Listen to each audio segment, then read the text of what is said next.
Welcome to the first of a series of 6 film talks that I'll be presenting with my colleague Martin Posselt, and that together make up a special online public lecture course that we at the PMC have put together for this period of lockdown.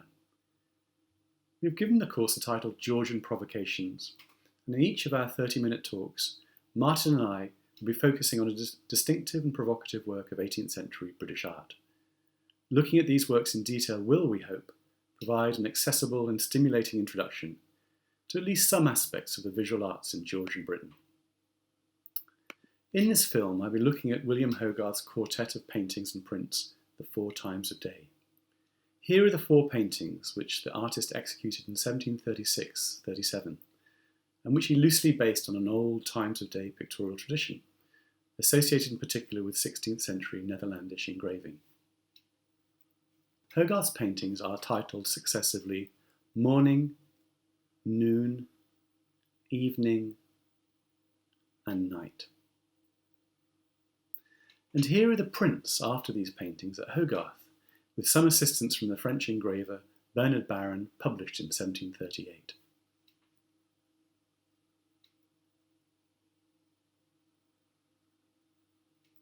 In this talk, I'll be focusing for the most part on these prints, the details of which are a little easier to see than in the paintings.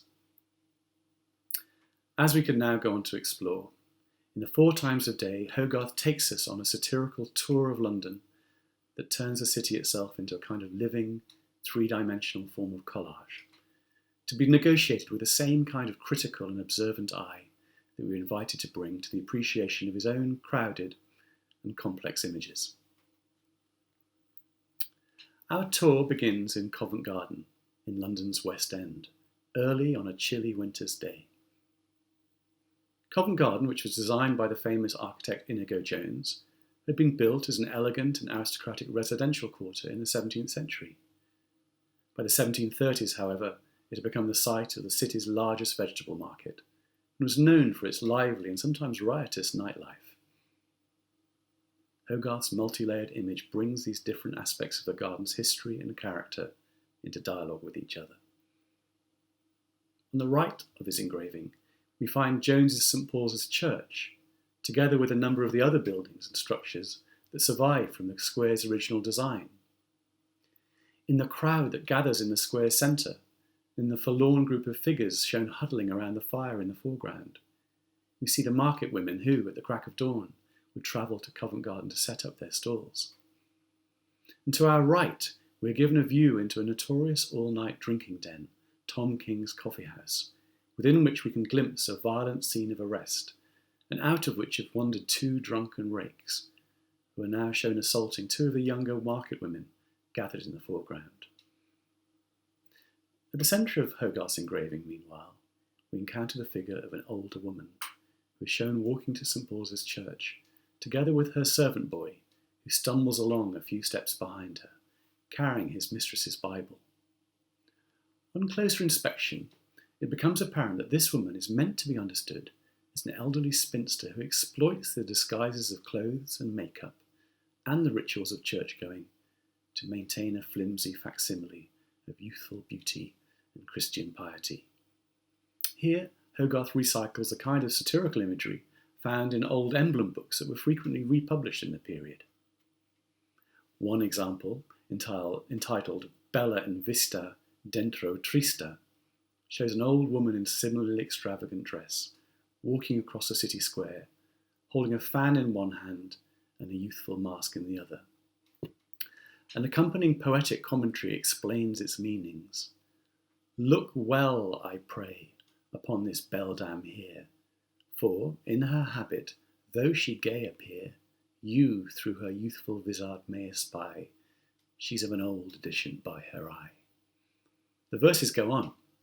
I hate a painted brow, I much dislike a maiden blush drawed upon a furrowed cheek, but more, yes, most of all, my soul despiseth a heart that in religious forms disguiseth profane intentions, and arrays in white the coal-black intentions of a hypocrite.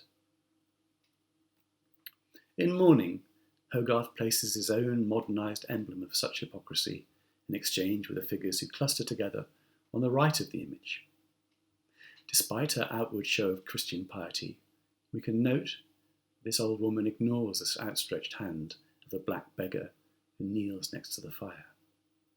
And despite a show of haughty disapproval at the antics of the rakes who block her way to church, we're invited to imagine that this withered, profane spinster is in reality fascinated by the predatory narratives of sexual arousal and exploration unfolding in front of her eyes.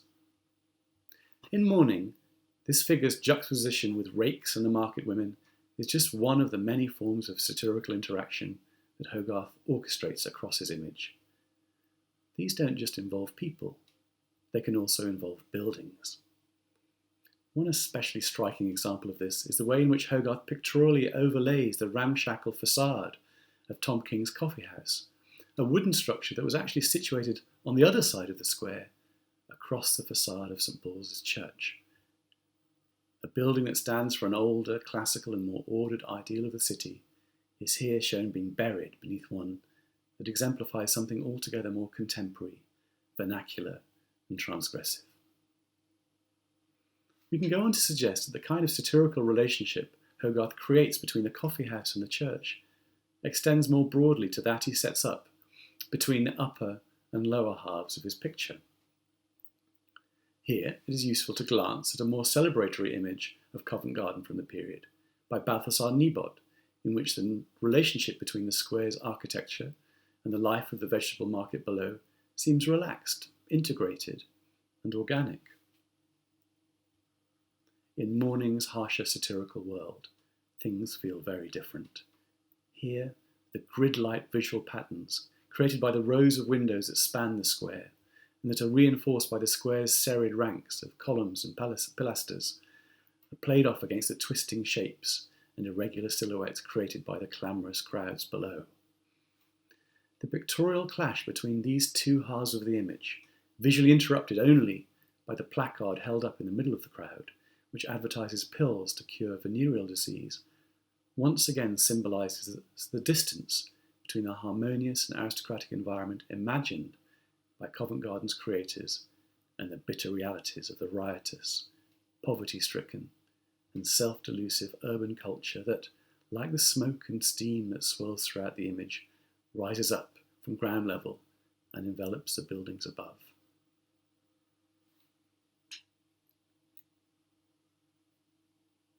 In Mourning, Hogarth focuses on a famous London site which had been relatively well documented by earlier artists. In the rest of his series, he revels in one of the urban satirist's traditional prerogatives, to take us off the beaten track and to explore less familiar parts of the city. This begins with his second image, Noon, which is set in the narrow confines of Hog Lane in Soho, some 20 minutes by foot from Covent Garden. The area was already marked by the socially mixed and international character that it continues to enjoy today. It housed a large French Protestant Huguenot community and scores of cookshops and taverns, the latter of which were often indicated by the hanging flagons that we see in the background of the engraving. Nearby, meanwhile, stood the newly built steeple of St Giles in the Fields, designed by the architect Henry Flitcroft, which Hogarth shows rising above his pictured scene. Though Hogarth's depiction of this environment, with its dense cluster of buildings and signs and its clogged, cobbled pavements, alerts us to the very different character Soho enjoyed compared to the more expansive arena of Covent Garden, he also suggests the ways in which it exhibited the same kinds of follies and delusions as its neighbour.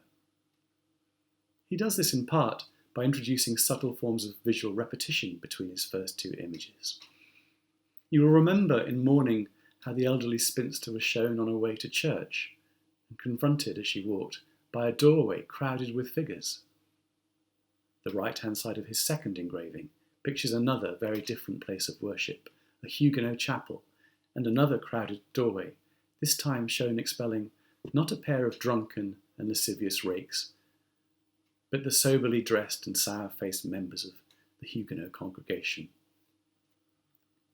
Their own kisses, captured in a telling detail, are defiantly dour in character. These Huguenots are, in turn, juxtaposed with a French family whose extravagant clothes, affected gestures, and elaborate hairstyles offer an echo of the overdressed spinster from Mourning. More importantly, however, they represent another satirical stereotype of Frenchness current in the period, one associated with luxurious expenditure, slavish fashionability, and physical and moral enfeeblement. Hogarth, we can note, carefully places his rule-bound French protagonists on one side of the gutter or kennel that bisects Hog Lane. He thereby invites us to play them off against the figures gathered on the other side of the lane, where the artist once again dramatises the chaos and the unruliness of the city's popular culture. Significantly, whereas the French chapel's walls are marked by dark, grilled windows and fastidiously neat brickwork, the walls of the building opposite, the premises of an eating house and a tavern, are scruffy and weathered, and punctuated by an open window, out of which a woman, seemingly harried by a male companion, throws a dish of meat and vegetables. In the foreground, meanwhile, in a detail that again recalls the imagery of sexual assault found in the first image in the series, and that mirrors the kiss taking place on the other side of the lane, Hogarth shows a young cookmaid being kissed and fondled by a black servant. Distracted and seemingly aroused, she too starts spilling the contents of the pie that she carries in her hands. Below her, in turn, we witness the anguish of a bawling servant boy, the plebeian counterpoint to the plump, overdressed French child opposite, who has spilt the contents of the plate of food which he had also been carrying, which are now being devoured by a ravenous street urchin. This brilliant iconographic sequence of falling food, which tumbles like a waterfall down the image, not only amplifies the sense of a city oozing with spilt liquids and spent flesh, in which everything is unstable and ephemeral. It also confirms the ways in which Hogarth continually invites our eyes to move back and forth, not only between his engravings, but across them, and from one seemingly isolated pictorial motif to another, making connections and parallels as we go. In Noon, this patchwork of obliquely interconnecting pictorial details includes the street signs that jut out from the buildings on the left.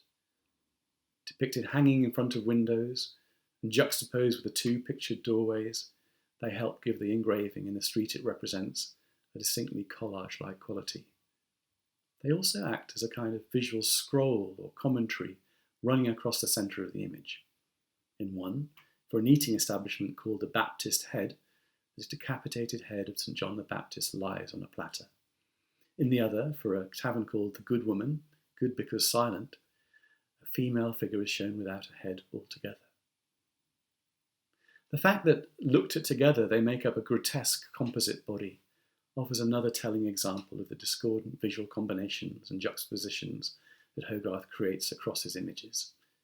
They also provide a powerful pictorial metaphor for the similarly grotesque composite body offered up by the city streets below. In Noon, the overdressed French family, following the trajectory of the spinster from Mourning, are shown strolling out of the right-hand side of the pictured scene. Maintaining the series' pictorial momentum, the next picture in the sequence, Evening, shows another family wandering in the same direction. Here, it is as if we too have walked some distance to Sadler's Wells and Islington, which lay on the edge of the city, some 30 minutes by foot from Hog Lane. Though Hogarth's decision to focus on this suburban location might seem a rather puzzling one, it's worth noting that in doing so he was following in the footsteps of his literary predecessor Ned Ward, whose satirical poem A Walk to Islington, first published in 1699, offered a bawdy and irreverent description of the delights that were on offer at the pleasure houses of Sadler's Wells, which were increasingly seen to cater to the city's middling and trading classes. In this stage of his own pictorial walk, Hogarth once again invites us to ponder upon the signs of affectation and self-delusion that were the staple diet of the keen-eyed satirist. Here, they are embodied by the family of someone involved in making dyes for the clothing industry. Dressed to the nines and aspiring to a certain cultural sophistication, the family have been spending the day at Sadler's Wells Theatre, the facade of which is indicated on the far left of the image. They are now wearily trudging home. The dyer's stout and pregnant wife, like the spinster in mourning and the extravagant Frenchwoman in noon, is not only decked out in her best clothing, but also carries a fan. It is decorated in her case with a mythological image of the goddess of love, Venus, striving to restrain her lover, Adonis, from going hunting. The satirical implication that this flush-faced wife might herself be a hot-blooded and oversexed woman who cuckolds her husband, and whose forthcoming baby has been fathered by a secret lover, is confirmed by a neat visual joke on Hogarth's part, in which he deploys a pictured cow to provide the horns that are the traditional symbol of cuckoldry, which are shown as if emerging out of the diminutive dyer's head. In such details, we again see the artist playing with the satirical possibilities of pictorial overlap, with the layering of one motif over another. As we have seen, this kind of overlap and layering operated between as well as within his four pictures. So it proves in Evening. Thus, the hands that milked the cow in the picture's mid-ground offer a sly echo of those that fondled the cookmaid's breasts in Noon and the market women's breasts in Morning. Meanwhile, the bawling face of the son, who stands crying behind the dyer and his wife, offers a near double of the servant boy, who dropped his plate of food in Noon. Hogarth, it seemed, enjoyed the process of transplanting the already encountered figure of a crying boy into a new class context in a fresh pair of clothes, and placing one pictorial embodiment of childish anguish in relation to the other. Interestingly, the first state of this engraving reveals that Hogarth initially envisaged showing this weeping boy alone. It seems, however, that the picture's first viewers found the reason why he is shown crying, which may well be the pain caused by the tightness of his tiny, fashionable shoes, difficult to decipher. Accordingly, the artist, in another example of his highly additive approach to picture-making, introduced a new figure into the image, that of the stern and disfigured sister, who is shown shouting at her sibling and prompting his tears. She also gives the picture balance, and thereby allows us to compare and contrast the paired figures, in this case father and mother, sister and brother, on either side of the image. In Evening, as in Noon, Hogarth also enjoys playing with the visual juxtapositions and pictorial patterning that can be triggered by the inclusion of a signboard. In this instance, that which hangs outside of the tavern standing on the right, a respectable establishment named after Sir Hugh Middleton. He was a wealthy Jacobean merchant who had been the driving force in the early 17th century construction of the New River, which brought fresh, clean water into the capital, which Hogarth shows flowing across the foreground of his pictured scene.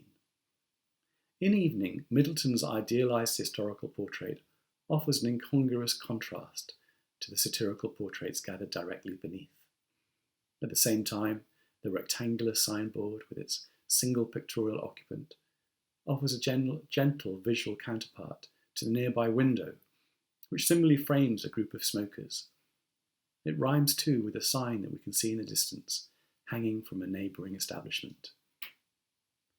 Here, as we gaze deep into the image, we recognise that the city is shown on the pink brink of petering out, and being replaced by the rolling fields and sun-kissed woods of the English landscape. And it is also as if satire itself, and the pictorial language with which it is associated, is also shown as no longer operational when it comes to the countryside. Looking at Evening, indeed, we almost have the impression of an image that fuses together two different pictorial genres, whereas its foreground and lower half remains dominated by the aesthetics of the satirical image, founded on inventive forms of visual layering and juxtaposition and overlap. Its background showcases another kind of imagery entirely, with an entirely different aesthetics, that of landscape painting. It is interesting in this respect to note that Hogarth's satirical bite seems to lessen the further back we go into the pictured scene. Beyond his foreground frieze of lampooned figures, there is affection for the young woman trying out some new footwear, for the drinker sitting outside the pub. Hogarth's satirical art like that of satire more generally, is very much an urban phenomenon, and, in this instance at least, happily fizzles out when it gets to the suburbs. In Night, the fourth and final picture in the Four Times of Day, Hogarth's satire returns to its natural habitat, the streets of central London, and to its familiar visual language, which in this case sees aesthetics of pictorial overlap and assemblage reaching a riotous crescendo. The moonlit scene is set in an alleyway near Charing Cross, thick with signs for taverns, the Rummus Tavern on the left, the Earl of Cardigan on the right, and for bagnios, the latter of which were establishments where rooms could be rented for the hour, which were typically used for illicit sexual assignments. A barber surgeon's signboard adds to the visual cacophony, depicting a grimacing man having his teeth pulled, over the caption, "Shaving, bleeding, and teeth drawn." Once again, it offers a pictorial companion to the image framed by a nearby window, this time of the barber himself, who is shown clumsily holding the nose and shaving the face of his anguished customer. The upper checkerboarded half of this same window, filled with individual candles, in turn echoes the forms of the lantern that lurches across the foreground. This lights the way for an inebriated Freemason in full regalia, traditionally identified with the controversial magistrate Thomas de Vale, who was notoriously severe on the owners of gin shops, but was here himself shown staggering home on the arm of a fellow mason after a night of drinking. They walk through a street marked by chaos and conflagration. Though there is some debate regarding the occasion on which the scene is set, it seems plausible, as Elizabeth Einberg has recently suggested, to imagine that this is intended to represent Bonfire Night, which in 18th century London was marked not only by the kind of bonfire that we see flaring up from the centre of the alleyway, but also by riotous forms of revelry that often turn to violence. The latter may well be represented by the two figures in the right foreground, whose backs are turned to us, but whose aggressively brandished staves, complemented by those that swing in from the edge of the image, offer an echo of the violently crisscrossing swords and staves that we saw in Tom King's Coffee House in Mourning. These figures confront the terrified occupants of the Salisbury flying coach, which, its horses having taken fright, has crashed and overturned, and the wheel of which is shown being engulfed in the bonfire's flames. The customers in the coach are further threatened by a flaming link or torch that has been flung into the coach and that might set it on fire from within. Their gaping faces and gesticulating arms are framed by yet another of the many open windows that punctuate the Four Times of Day, and that, along with the many open, busy doorways found in the series, testify to the satirist's role as someone who continually pierces the facades of urban life and who explores the interplay between interior and exterior worlds. If through such motifs as a crashed coach and a raging bonfire, Hogarth highlights the dangers and the drama of London at night, he also populates his image with details, themselves often given their own internal pictorial frames, that tell of the more mundane rituals of the city's nocturnal life. In the engraving's bottom left corner, a link boy, who would be hired by walkers to light their way home, blows his torch to life. Nearby, in one of the most touching images of Hogarth's entire output, a homeless family sleeps in a makeshift street shelter.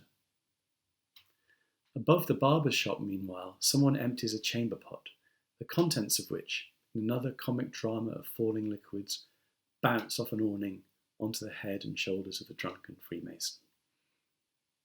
Directly behind his companion, meanwhile, a night soil man, whose job involved collecting urine from urban households for use in the tannery industry, is shown emptying the spoils of his trade into a barrel. In another of Hogarth's visual jokes, it is almost as if he is pouring it into or over the head of the shorter Freemason. Both, the satirist implies, are not only pissed, but deserve to be pissed on.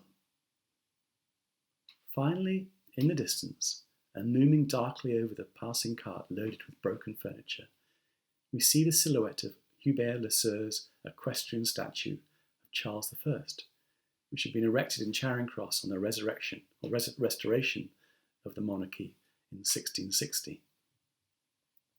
Including the statue allowed Hogarth and the viewers of Night to signal the precise location of his pictured scene.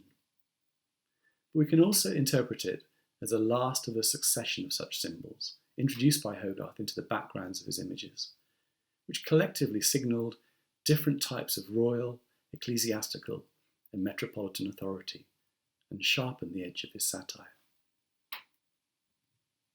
In Morning, it is the grand facade of Inigo Jones's St. Paul's. In Noon, it is the spire of the newly built church of Henry Flitcroft's St. Giles in the Fields. In Evening, it is the portrait of the civic philanthropist Sir Hugh Middleton. And in Night, it is Lesur's statue of a famously autocratic king. All, we can suggest, gesture to the ideals of civic, religious, and social order and respectability that those in power always hope to inculcate in the urban environment. These were ideals that artists other than Hogarth were happy to promote. Look, for instance, at Joseph Nicholls' slightly later painting of Charing Cross, in which Lesur's statue provides the centre point of a thriving, harmonious, elegantly symmetrical metropolitan scene. Hogarth, in contrast, adopts a satirical perspective that depicts such monuments as ignored and powerless, impotently overlooking the many examples of disorder, breakdown, inequality, and self-delusion that unfold beneath them. In his pictorial journey around London, we can conclude, Hogarth asks us to clamber down from their elevated but redundant viewpoint and join him at street level. Not only this, he also invites us to forego the grandiloquent kinds of art and aesthetics embodied and promoted by the works of Jones, Flitcroft, and Lesur, and by the reference to Middleton's idealised portrait, and to enjoy instead the visual pleasures of a very different, defiantly heterogeneous and irreverent kind of art form, that of pictorial satire.